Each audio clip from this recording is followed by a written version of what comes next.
Hello everyone, welcome to my channel. Please subscribe and stay tuned by clicking the bell icon. Ashes and Arrows on achieving their dream performances. America's Got Talent journey revealed. The America's Got Talent Season 19 semifinals happen tonight with 11 acts hoping to make it to the finals and join the 4 artists already confirmed thanks to winning a live golden buzzer. Among the acts hoping to make the final top 10 is country/rock band Ashes and Arrows, comprised of Siren McMeekin, Benjamin Voigt, and Jonathan Calhoun, who are riding the success of their original single Wild Horses into tonight's competition. In our audition, we played a song, Born to Love, that was really meaningful to us, and it was sung with a lot of passion, but it's not necessarily the encore song that you would sing at a concert. Siren tells Parade in this exclusive interview. We really wanted to bring something that had a lot of energy to it. The upbeat Wild Horses, which charted as a result of its performance on AGT, is the song the band typically plays for its encore song. So they decided it was their best shot to make the cut from 11 performers to just the 4 that would move on. We did not expect to go through to the semifinals, so we were just like, let's play our best song and we'll call it a day. We'll head back to North Carolina and we'll pat our backs and job well done. Then when we got through we were like, well, that was our best song, so what are we going to do next? Siren continues. That's a great question. What are they going to do next? We can't tell you the specifics, but it is an original song that's unreleased by Ashes and Arrows, Jonathan says. It was supposed to come out around this time, but because we're on the show we couldn't release it. It's another upbeat, inspirational song, and we're really excited about it.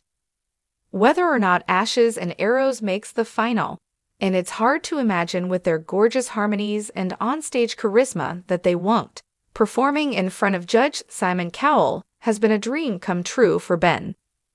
We've all got our own backgrounds as individual artists, he says.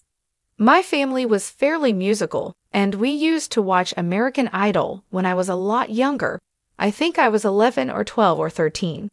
I remember seeing Simon say something to somebody on American Idol and just thinking, I would really love to sing for that guy and see what he says one day, and I never lost that thought.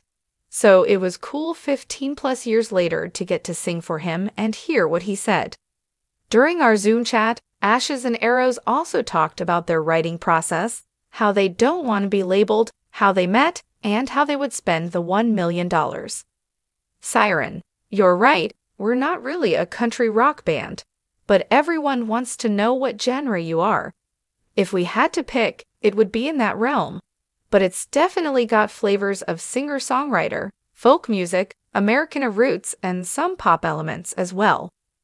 When we came together, we had very different musical styles. So, Ashes and Arrows is an amalgamation of all of those different genres that we grew up listening to. We were individual songwriters and musicians before we met, so we had very different styles. It's kind of come together to make Ashes and Arrows. Siren, like anything, it's not always the same how it plays out. Typically, we go away on these little writing retreats, the 3 of us. We get away from the business of life, and we go away to a mountain house that Jonathan's family's kind enough for us to use. And we just sit around, and often we just talk about what's going on in each other's lives. Generally, some idea bubbles up or some feeling, and we dive into that. But it can look like anything as well. Sometimes Ben will pretty much have a fully formed idea, or Jonathan will have a chorus that he's really loving, and we'll go from there. We try not to be like, we're a country rock band, let's write country rock music. We just try to keep it as open as possible and try to be as honest and authentic as possible.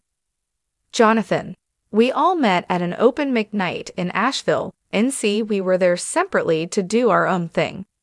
Then we saw each other play, and to make a really long story short, we decided to hang out pretty shortly after meeting. We wrote our first song together by accident. From there, it's been a roller coaster ride of knowing one song together and being asked to play shows. and then learning new songs, then writing new songs. Now here we are. Jonathan. Well, we came together for the intention of just kind of hanging out. We enjoyed each other's company. At that time, Sharon had moved over to the States trying to figure out what his place was in the music industry. His goal was to expand into a larger market. It's a super tough market as well. He was finding himself in this place of, is this going to work? Am I going to make the dream come true, so to speak? Ben had been writing and recording music for a little while, but at that time when we met him, he had actually kind of just given up on music as a whole. He was about to just call it a day and leave it in the past. Me, I'm just a player, so I just went out and played all the time. I didn't really have any career before, so I never really wanted to go at music as a thing for my life. But it was cool. When I met these guys, it was more out of the place of these are just good guys, let's hang out. Then randomly we started chatting and getting a little bit deeper about our thoughts and feelings. Then it was like, oh, here's a song out of that. We just let it happen, and that's how the song accidentally was written. Siren. Yeah, we didn't intend to put the band together. After we wrote the song, we performed it a week later at the same open mic. It was pretty clear that something cool and special was happening. It was a few months later that we decided to put the band together. Jonathan, the song did chart. I don't remember all the numbers. I know that it charted on one of the larger all-genre charts on iTunes. It was pretty far up there. And then on country charts, it was pretty far up there. And now it's charting in Belgium. It was like, no, one in Belgium yesterday or something like that. It's been wild just watching it do its thing. The songs out there, we're not really in charge of what it does now, so we just get to watch it. As far as shows and things that have happened to the band itself as a result, we've had a lot more inquiries about us playing new shows in other places. We're starting to look further into next year just to build up a real push. A lot of the stuff that we're getting inquiries for going into 2025, which is pretty exciting. So that's what we've seen so far from the show, from this past round. Siren. One thing I'd add to that really quickly is I think all of us have had some experience of someone representing our school reach out to us to just say congratulations, or they're really proud, or something like that. That's really meaningful, for me anyway. I've had my hometown school back in New Zealand reach out, and they did a newspaper article. I just think it's really cool how big a reach America's Got Talent has, and it's such a prestigious name. So, to be affiliated with the show, I think people are really excited and people are really proud. We've all come from pretty humble beginnings, so to be making our way through the show and competition, especially because we didn't expect to get this far, it's been pretty cool. Siren. We really didn't get into the show with the idea of winning it. The further we get along, the more that possibility is there, so of course we're thinking about it. And it's only wise to start thinking about how we would want to spend the money. Because we're all individuals, there's that individual component of our own personal lives, but then obviously wanting for the band to develop as well. I'm sure you are aware the entertainment and music industry is a very strange road. There's certainly no easy way to go about it.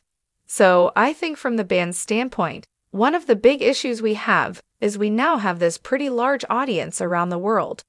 The internet has opened that up, but we have no real way of being able to get to them, to financially be able to actually get on the road to these people and take a band out. Siren. There's certainly some bands that we really like the way they've gone about it. Bands like Need to Breathe and Judah and the Lion. They're not super big, mainstream bands, but they seem to have created these pretty successful careers for themselves. If you walked past them in a Walmart, you'd probably never know who they were. They're these kind of undercover agents that are able to share their music and have these long careers, and some more local bands. There's a band we played a show with last week called Scythian.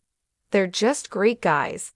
They're real people, they've got kids, they're trying to figure it out and thriving at being an independent band, making good careers for themselves and their families. We're all in our late 20s, 30s now. We're still young, but we do have our heads screwed on, and we really want to take this opportunity and really make it work and be able to just keep doing this for a long time. If you like the video, don't forget to like, comment, and share.